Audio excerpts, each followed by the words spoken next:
League of Legends is a game flushed with discourse over every possible thing you can imagine for whatever possible reasons there might be. Whether justified or not, people can find any incentive to complain about even the most trivial matters in the world, and while the vast majority of those complaints are players making mountains out of molehills, eventually when enough people clamor together and make enough loud noise, you can typically pinpoint a grain of truth behind what they're crying about, especially if everyone is crying about that same thing.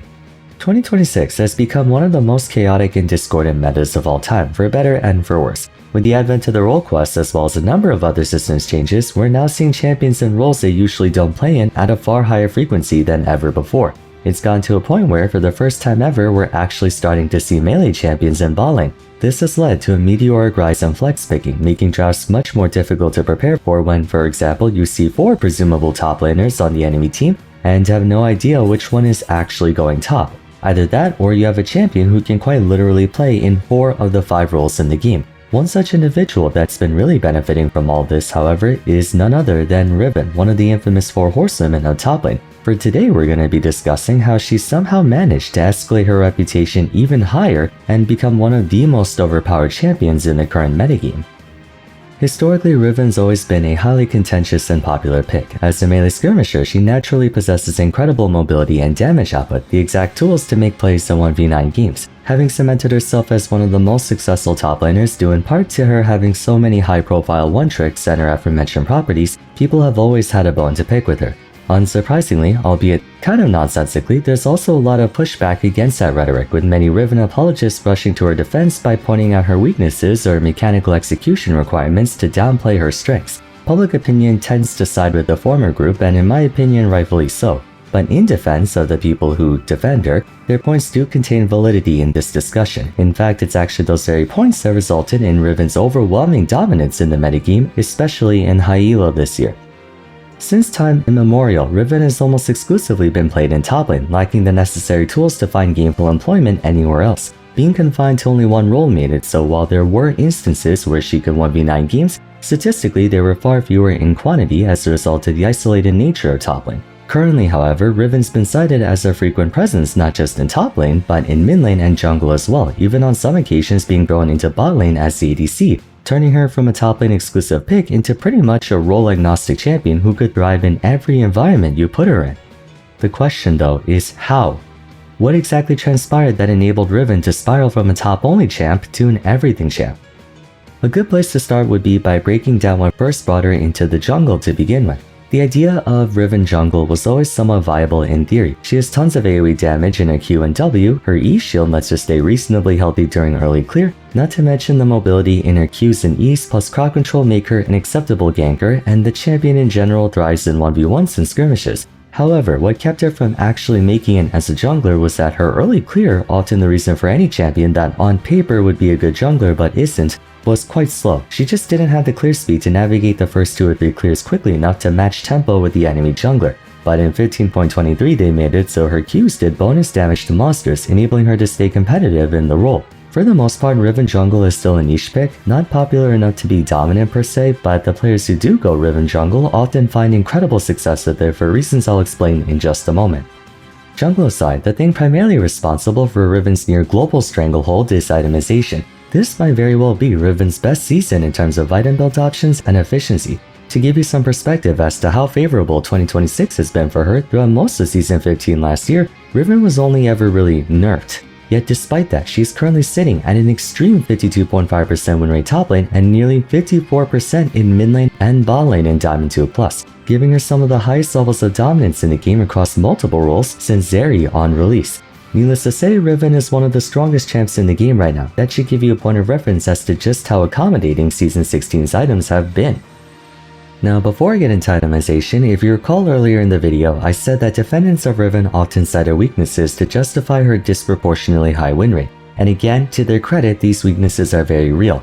Of the 4 horsewomen, Riven is the only one to lack any semblance of percent health or mixed damage. Further, Riven's the only one to also lack any means of playing for sustained DPS. She's more known for trades and all-ins. As well, she's the only horsewoman without any means of healing in her kit, having to supplement with items to do so. She makes up for that by having a shield, but naturally shields are transient by nature. Subsequently, she has the worst lane endurance of the 4 horsewomen.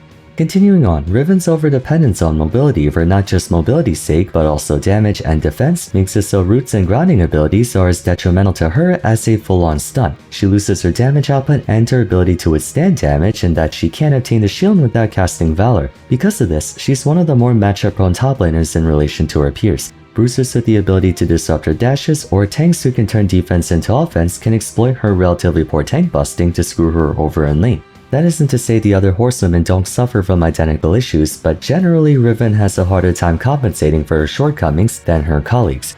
That being said, the blade cuts both ways. Just as Riven can get shut down more easily by exploiting her weaknesses, she can achieve the highest output through her strengths. She's the only horsewoman capable of dishing out mostly AoE damage and AoE crowd control, giving her the ability to solo engage on multiple members of the enemy team and decimate them completely. She also has the most unconditional mobility in the game, as opposed to Fiora and Irelia, who both need to dash to enemies, or Camille, who depends on walls. Finally, as a manaless champion, the only thing keeping Riven's power in check are cooldowns. She can fight pretty much indefinitely otherwise.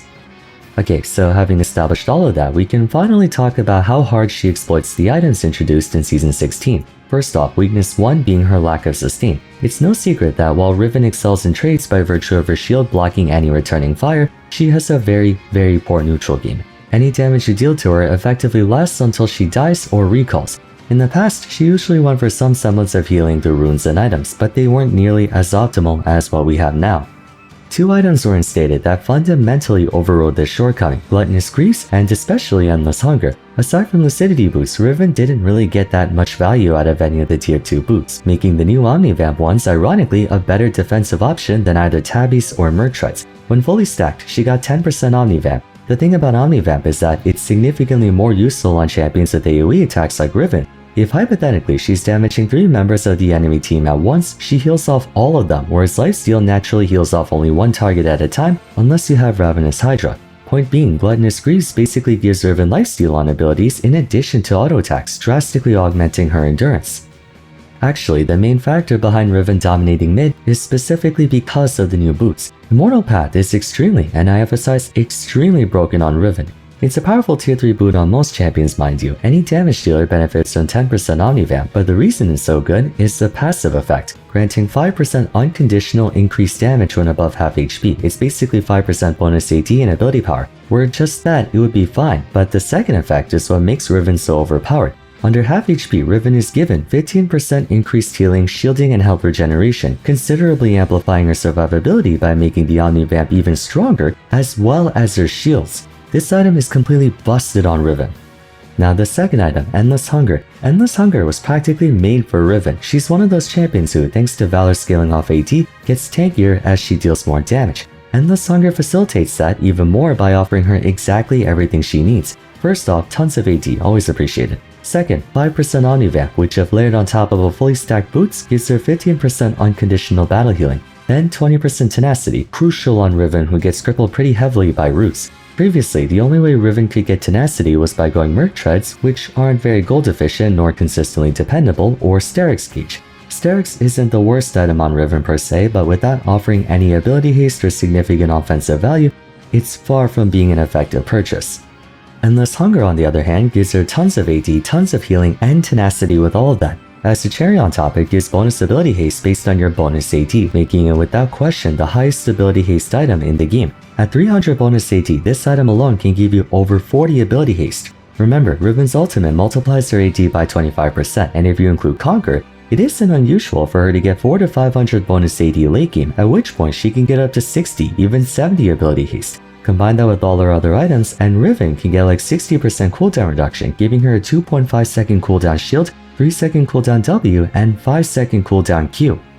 Returning back to the sustain part though, an active Endless Hunger provides 20% Omnivamp and a fully stacked boots adds on an additional 10, altogether providing Riven with 30% healing off damage dealt to champions and 10% against minions. She can heal so much in a fight, making it so despite not having any built-in healing in her kit, it's still advised to go anti-heal against her, otherwise you'll never be able to kill her. Now, while most of that applies to late game, even in the early game, just being able to sustain even a small amount is sufficient at making Riven harder to pressure out of lane. Endless Hunger and Gluttonous Grease afford her measurable amounts of healing without compromising in build efficiency, letting her kill 2 birds with 1 stone.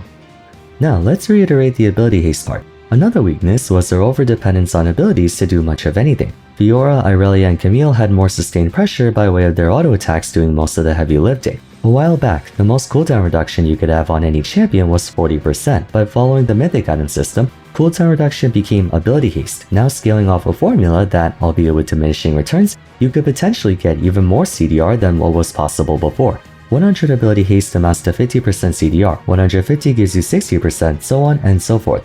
Basically, with the right build, Riven can get even faster ability cooldowns than ever before. First, you have Legend Haste, on its own offering 15. Then you have Axiom Arc providing 20 plus the ultimate cooldown refund, letting her potentially get her ultimate twice in a single fight. But anyway, there's 35 right there. Then you have Endless Hunger offering anywhere between 40 to 80 ability haste depending on how long the game goes. So now we have 75 to 115. Then Death Stance, another 15, so 90 to 130. Then Maw, another 15, 105 to 145. Then whatever your last item is, which is usually another 15, 120 to 160 ability haste. She practically reaches almost Earth level ability spam.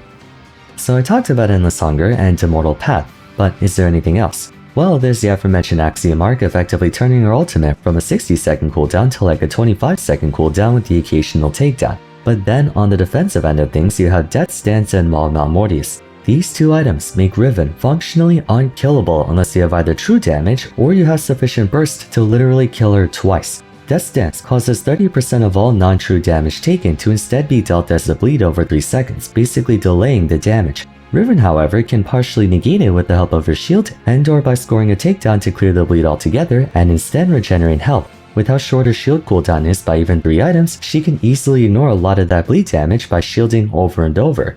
Then you have Maul Mortius. To beat Riven, you have to burst her down, but through Death Stance, her shield, and Maul's magic damage mitigation, she can literally face tank like a full level 16 Syndra combo head on and survive.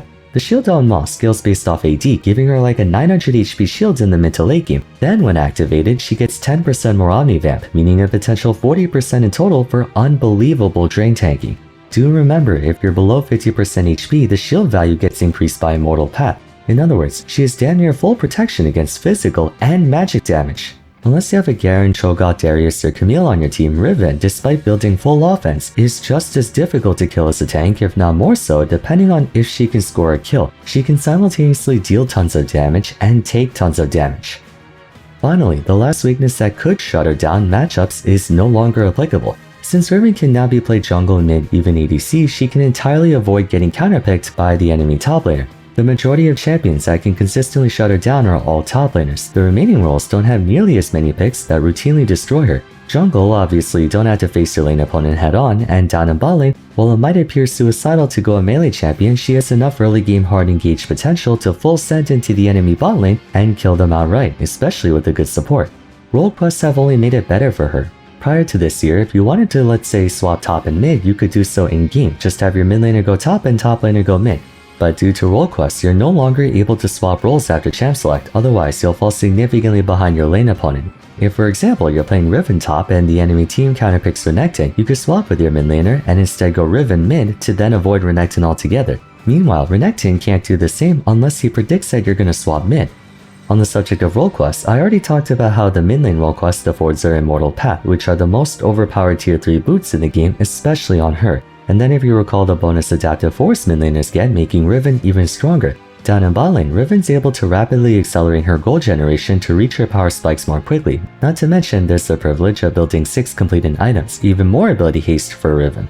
Essentially, through lightning in a bottle levels of circumstance, Riven went from being a respectably strong top laner to bar none, one of the best champions across all of League of Legends. Thanks to the role quests and items, she's been able to functionally circumvent all her weaknesses and dramatically amplify her strengths, creating a champion who can find consistent and practical success in 4 of the 5 roles. That is why you see almost every top player on Twitter constantly bitch and whine about how absurd it is that Riven has not been targeted for nerfs as of version 16.11. She has been like this from practically the very beginning of the year and is still mopping the floor with everyone in the game. It wouldn't be that big of an overstatement if you said Riven was very well the best champion in League right now. What do you guys think about Riven though? Do you think I'm exaggerating how good she is, or do you concur with my points? You're welcome to share it in the comments down below. That'll be it for today, so if you enjoyed the video, I would appreciate it if you could leave a like and subscribe. Don't forget to follow me on Twitter at Vars, join my Discord server, and check out my other champion discussion videos if you haven't yet. But till next time, thanks so much for watching, and I look forward to seeing you again soon. Take care.